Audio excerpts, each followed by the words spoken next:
ಬೊಮ್ಮಾಯಿ ಅವರೇ home minister ಇದ್ರಲ್ಲ, ಯಾಕೆ ತಗೊಂಡಿಲ್ಲ ಕೇಳಬೇಕಲ್ಲ ಅವರಿಗೆ. ಇಂಥ ಹ್ಯಾಬಿಚುವಲ್ ಅಫೆಂಡರ್ಸಿಗೆ ನೀವು ಬೀದಿಗಿಳಿತೀರಾ? ರೈತರ ಪರವಾಗಿ ಇಳಿದಿಲ್ಲ, ಯುವಕರ ಪರವಾಗಿ ಇಳಿದಿಲ್ಲ, ಮಹಿಳೆಯರ ಪರವಾಗಿ ಇಳಿದಿಲ್ಲ, ಕನ್ನಡಿಗರಿಗೆ ಆಗ್ತಾ ಇರುವಂಥ ಅನ್ಯಾಯ ಪರವಾಗಿ ಇಳಿದಿಲ್ಲ. ಇವ್ರಿಗೆ ರಾಮ್ ಭಕ್ತರ ಡೆಫಿನಿಷನ್ ಕೊಡ್ತೀರಾ ನೀವು? ಬಾಬಾ ಬುಡನ್ಗಿರಿ ಕೇಸ್ ಅಂತ ಹೇಳ್ತಾ ಇದ್ದೀರಿ. ಅವ್ರ ಮೇಲೆ ಕೇಸ್ ಹಾಕಿದ್ದು ಯಾರು ಗೊತ್ತಾ ನಿಮಗೆ? BJP ಸ್ಟೇಟ್ ಪ್ರೆಸಿಡೆಂಟ್ ಆದಂಥ ಶ್ರೀ ಅಣ್ಣಾಮಲೈ ಅವರು. ಅವಾಗ ಅವರೇ ಇದ್ರಲ್ವಾ? ಮತ್ತು ನನ್ನ ಪ್ರಶ್ನೆ ಇಷ್ಟೇ, ನಿಮ್ಮ ಅವಧಿನಲ್ಲಿ ರಾಮ್ ಭಕ್ತರಿಗೆ ಯಾಕೆ ಪ್ರೊಟೆಕ್ಷನ್ ಕೊಟ್ಟಿಲ್ಲ? ಆಮೇಲೆ ರಾಮ್ ಭಕ್ತರಿಗೆ ಪ್ರೊಟೆಕ್ಷನ್ ಇಲ್ಲ ಅಂತ ಇವಾಗ ನೀವು ಕೂಗಾಡ್ತಾ ಇದ್ದೀರಲ್ಲ, ನೀವು ಮರ್ತೋಗಿದ್ಯಾ? ಅರ್ಗ ಜ್ಞಾನೇಂದ್ರ ಅವ್ರ ಮನೆ ಮೇಲೆ ಯಾವಾಗ ಅವ್ರು ಹೋಮ್ ಮಿನಿಸ್ಟರ್ ಇದ್ದರು, ದಾಳಿ ಯಾರು ಮಾಡಿದ್ದು? ABVP ಅವರು. ABVP ಅವರು ಕಾಂಗ್ರೆಸ್ನವರ BJPನವರ? ದಾಳಿ ಮಾಡಿಬಿಟ್ಟು ಹೇಳ್ತಾರೆ ಸರ್ ನಮ್ಗೆ ರಕ್ಷಣೆ ಇಲ್ಲ ಅಂತ.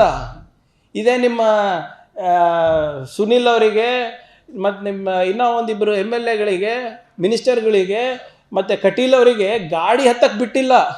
ನೆನಪಿದೆಯಾ ನಿಮಗೆ? ಮರ್ತೋಗ್ಬಿಟ್ರಾ? ಅವಾಗ ಯಾಕ್ರಿ ಬಿದ್ದಿಲ್ಲ ನೀವು? ರೋಡಿಗೆ ಯಾಕೆ ಇಳಿದಿಲ್ಲ ನೀವು ಅವಾಗ? ಇವ್ರು ಬಂದು ಇವಾಗ ನಮಗೆ ಪಾಠ ಹೇಳ್ತಾರೆ. ಕಾನೂನು ಅಂದರೆ ಇವ್ರಿಗೆ ಅಲರ್ಜಿ ಯಾಕೆ? ಸಂವಿಧಾನ ಅಂದರೆ ಅಲರ್ಜಿ ಯಾಕೆ? ದೊಡ್ಡ ಬೋರ್ಡ್ ಇಟ್ಕೊಂಡು ಕೂಡ ನಾನು ಕರೆಸಬೇಕಾ ನನಗೆ ಅರೆಸ್ಟ್ ಮಾಡಿ ಅಂತ. ನೀವು ಉಲ್ಲಂಘನೆ ಮಾಡಿ ನೋಡಿ, ಅರೆಸ್ಟ್ ಮಾಡಿ ತೋರಿಸಿಲ್ಲ ಅಂದರೆ ನೋಡ್ರಿ ನೀವು ಲಾಂಗ್ ಪೆಂಡಿಂಗ್ ವಾರೆಂಟ್ನ ಯಾಕೆ ನೀವು ಸಾಲ್ವ್ ಮಾಡಿಲ್ಲ? ನೀವು ಯಾಕೆ ವಿಡ್ರಾ ಮಾಡ್ಕೊಂಡಿಲ್ಲ?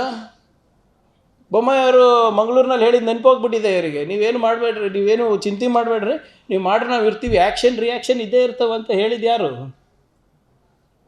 ಆಮೇಲೆ ಇದೆಲ್ಲನೂ ಕೂಡ ನಮ್ಮ ಕಾಲದಲ್ಲಿ ಆಗಿಲ್ಲ ಸ್ವಾಮಿ, ನೀವೇ ನಿಮ್ಮ ಕಾರ್ಯಕರ್ತರ ಮೇಲೆ ಹಾಕಿದಂಥ ಕೇಸ್ಗಳಿದು.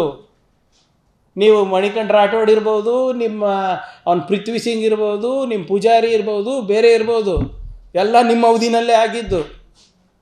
ನಮ್ಮ ಅವಧಿನಲ್ಲಿ ನಾವು ಕಾನೂನನ್ನು ಇಂಪ್ಲಿಮೆಂಟ್ ಮಾಡ್ತಾ ಇದ್ದೀವಿ. ಅದನ್ನು ಸಾಮಾನ್ಯ ಪ್ರಜ್ಞೆ ಬೇಕು. ಅದಕ್ಕೆ ನಾನು ಕರೆಸೇವಾಗ ನನ್ನನ್ನು ಅರೆಸ್ಟ್ ಮಾಡಿ ಅಂತ ಇದ್ದಾರೆ.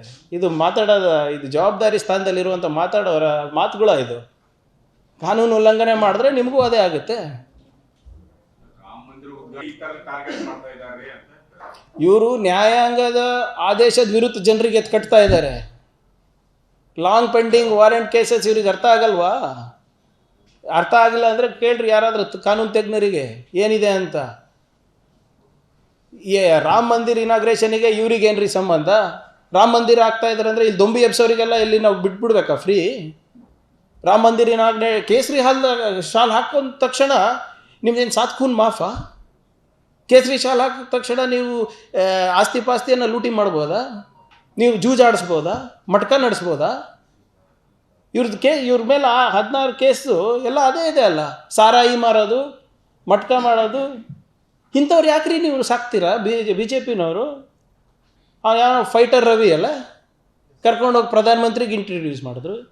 ಇನ್ನು ಅವ್ನು ಯಾವ ಸೈಲೆಂಟ್ ಸುನಿಲ್, ಸ್ಯಾಂಟ್ರೋ ರವಿ, ಇವರೆಲ್ಲರೂ BJPನಲ್ಲೇ ಯಾಕೆ ಹುಡ್ತಾರೆ? ಇವರೆಲ್ಲ ಇವ್ರಿಗೆ ಕೇಸ್ ಹಾಕೋದು, ಇವರೇ ಕೇಸ್ ಹಾಕೋದು, ಮತ್ತು ಕಾಂಗ್ರೆಸ್ ಟೈಮ್ನಲ್ಲಿ ನಮಗೆ ಹೇಳೋದು.